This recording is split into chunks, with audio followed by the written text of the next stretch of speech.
بدأنا بسم السلام علیکم ورحمۃ اللہ الله. وبرکاتہ۔ آج کا ہمارا دوسرا لیکچر ہے سورۃ الحجرات کی دوسری 5 آیات ہیں، یعنی آیت نمبر 6 سے لے کے آیت نمبر 10 تک، اس کا ترجمہ اور تشریح انشاءاللہ۔ تو یہ آیات ہیں تحقیق کے احوال اور ایمان کے بارے میں، اور اصلاح معاشرہ کے بارے میں، کہ جب کوئی بندہ کوئی تمہیں خبر دے تو اس کے بارے میں اسلام ہمیں کیا کہتا ہے، اور معاشرے کے اندر اصلاح کس طرح ہو سکتی ہے۔ تو آیت نمبر 6 ہے، یا ایھا الذین آمنوا، اے ایمان والو، ان جاءکم، اگر تمہارے پاس آئے، فاسقن، کوئی فاسق، بنبأ، خبر لے کر، فتبینوا، تو خوب تحقیق کر لیا کرو، ان تصیبوا، کہیں تمہیں نقصان نہ دے، قوم بجہالۃ، کسی قوم کو نادانی سے تم نقصان نہ دے بیٹھو، فتصبحوا، پھر تم ہو جاؤ گے، علی ما فعلتم نادمین، نادم اپنے کیے پر۔ یہ آیت ہے، ایک صحابی تھے، نئے مسلمان ہوئے، حارث بن زرار ان کا نام تھا، اسلام قبول کیا اور کہنے لگے، یا رسول اللہ، آپ فلاں ٹائم فلاں ڈیٹ کو آپ کسی بندے کو زکوٰۃ کے لیے بھیجیے گا میرے علاقے میں، تو تاکہ میں زکوٰۃ اکٹھی کر کے آپ کو دے سکوں۔ تو ٹائم جب آ گیا تو ان کو انتظار تھا کہ اللہ کے نبی نے کبھی تک قاصد نہیں بھیجا، حالانکہ آپ علیہ السلام سچے نبی ہیں، آپ نے جو بات فرمائی وہ ضرور اس کو پورا کیا، تو ابھی تک کوئی آدمی نہیں آیا، خیریت تو ہے۔ تو یہ اسی پریشانی میں زکوٰۃ اکٹھی کر کے بیٹھے ہوئے ہیں، اور ادھر آپ علیہ السلام نے ولید بن عقبہ کے بارے میں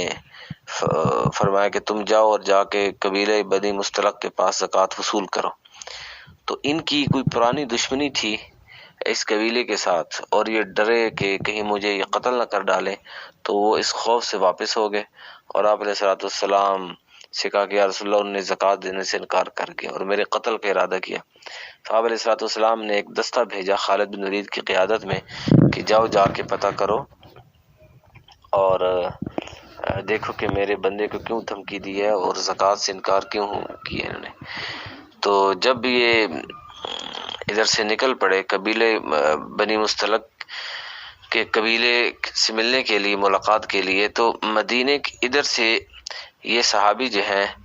حارث بن زرار رضی اللہ عنہ، تو انہوں نے سوچا کہ بھئی میں جاؤں اللہ کے نبی کے پاس، دیکھوں تو صحیح کہ بھئی آپ علیہ السلام نے ابھی تک بندہ کیوں نہیں بھیجا۔ تو یہ اس خیال سے نکل پڑے، اور یہ خالد بن ولید کی قیادت میں ایک دستہ روانہ ہو گیا۔ تو ان کی مدینے کے قریب ملاقات ہو گئی دونوں گروپوں کی۔ تو ان حارث بن زرار نے پوچھا کہ بھئی آپ کدھر جا رہے ہیں؟ تو کہنے لگے ہم آپ کی طرف آ رہے ہیں۔ کیوں؟ انہوں نے کہا کہ آپ نے زکوٰۃ سے انکار نہیں کیا، بلکہ آپ نے نہ صرف زکوٰۃ سے انکار کیا بلکہ اللہ کے نبی کے قاصد ولید بن عقبہ کو قتل کرنے کی دھمکی بھی دی آپ نے۔ تو انہوں نے قسم کھا کر کہا کہ وہ میرے پاس نہیں آئے، اور اس طرح دو مسلمانوں کے گروہ آپس میں قتل یا لڑائی سے، تصادم سے رک گئے۔ اس کے بعد یہ آیت نازل ولید بن عقبہ کے بارے میں، یہ والی جو میں نے آیت آپ کو پڑھ کے سنائی، کہ برے آدمی کی بات کو تحقیق کے بعد قبول کرنا چاہیے، بلکہ اچھے بندے کی بات پر بھی تحقیق کرنا چاہیے۔ اور ایک حدیث میں آتا ہے کہ اپنا سوچ سمجھ کر کام کرنا اللہ کی طرف سے، اور جلد بازی شیطان کی طرف سے۔ اس لیے ہمیں سوچنا چاہیے، خاص کر جو افواہیں آج کل پھیلائی جاتی ہیں اس کے بارے میں بغیر تحقیق میں آگے بات کر دیتے ہیں، سنی سنائی باتیں آگے، بلکہ نہیں، پہلے اس کی تحقیق کرو، کیا پتہ وہ خبر غلط ہو۔ اور یہ سائنس کے بارے میں، سائنس میں بھی تحقیق کی جاتی ہے، اور اس کے بنیادی اصول ہے کہ تحقیق کرو، پھر اس کے بعد بات منظر عام پہ لے کے آؤ، اور سائنس کی ترقی بھی اسی وجہ سے ہے۔ آگے دوسری آیت ہے، وَاعْلَمُوا أَنَّ فِيكُمْ رَسُولَ اللَّهِ، اور جان لو کہ تمہارے درمیان رسول اللہ ہے، لَوْ يُطِيعُكُمْ فِي كَثِيرٍ مِّنَ الْأَمْرِ، اور اگر تمہارا وہ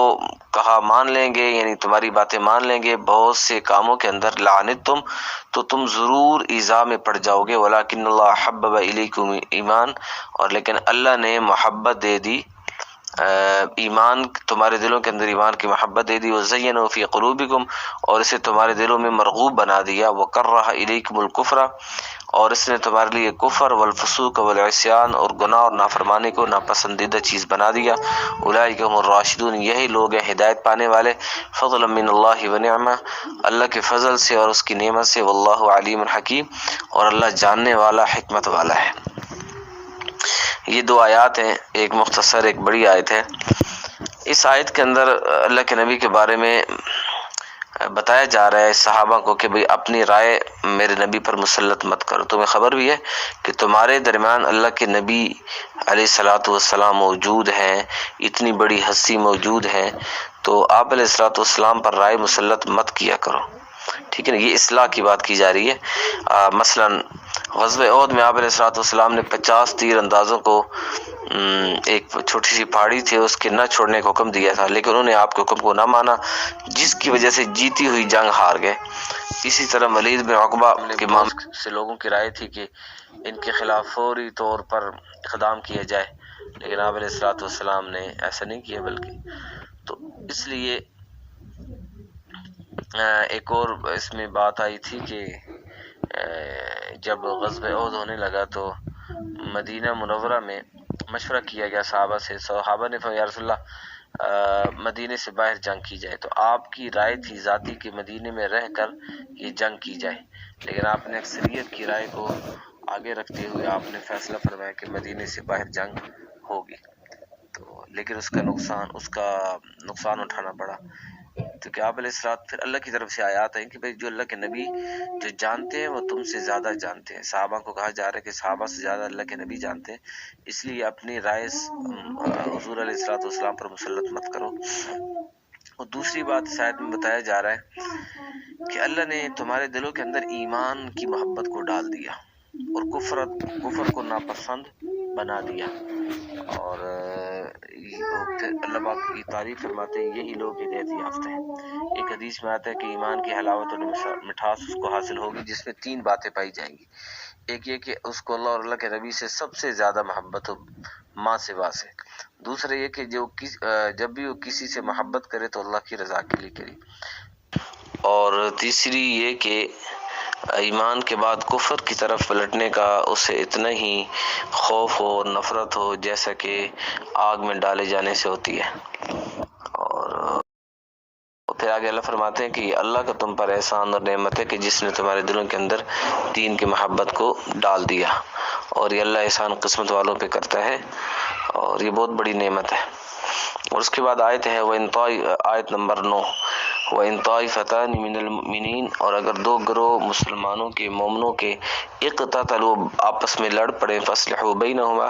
تو دونوں کے درمیان صلح کروا دو، فَإِن بَغَتْ إِحْدَاهُمَا عَلَى الْأُخْرَى اور اگر زیادتی کرے دونوں میں سے ایک گروہ دوسرے پر، فَقَاتِلُوا الَّتِي تَبْغِي تو پھر تم لڑو اس سے جو زیادتی کرتا ہے، حَتَّى تَفِيَ إِلَىٰ أَمْرِ اللَّهِ یہاں تک کہ وہ اللہ کے امر کی طرف رجوع کرے،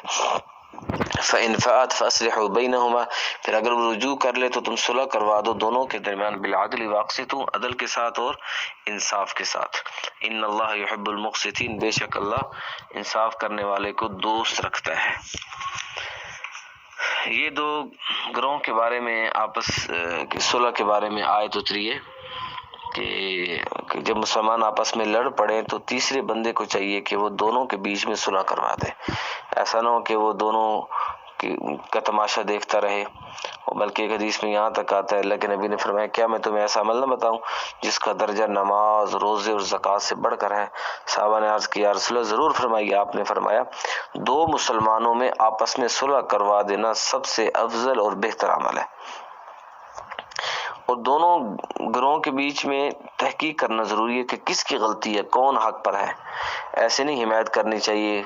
کوئی ظالم ہے تو اس کی بندہ حمایت شروع کر دے، ایسی بات نہیں، بلکہ تحقیق کرے، اور پھر جو صلح دونوں فریقوں میں کوئی صلح کو توڑ دے تو اس کے خلاف پھر اس کو سمجھانا چاہیے، ٹھیک ہے نا۔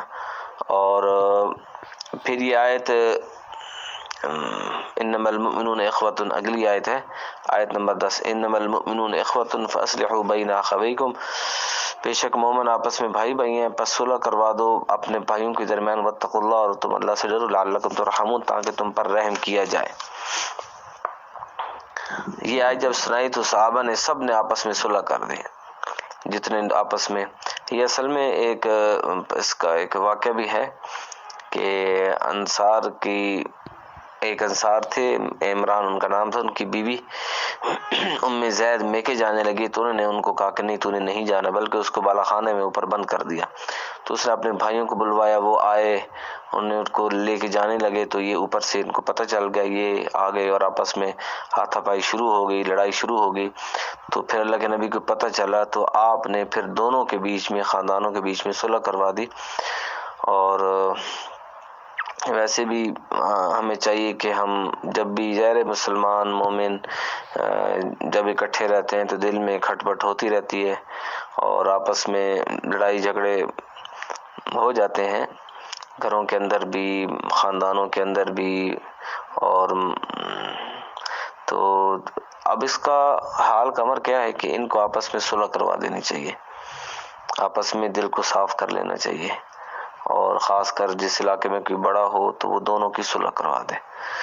چونکہ صلح کروانا اللہ اس کو پسند کرتے ہیں اور بہت بڑا یہ ثواب ہے۔ اللہ پاک ہم سب کو عمل کرنے کی توفیق نصیب فرمائے۔ آج کا لیکچر آپ کا یہی تھا، اور اس میں سے کوئی چیز آپ کو سمجھ میں نہ آئی ہو تو آپ بذریعہ میسج پوچھ سکتے ہو۔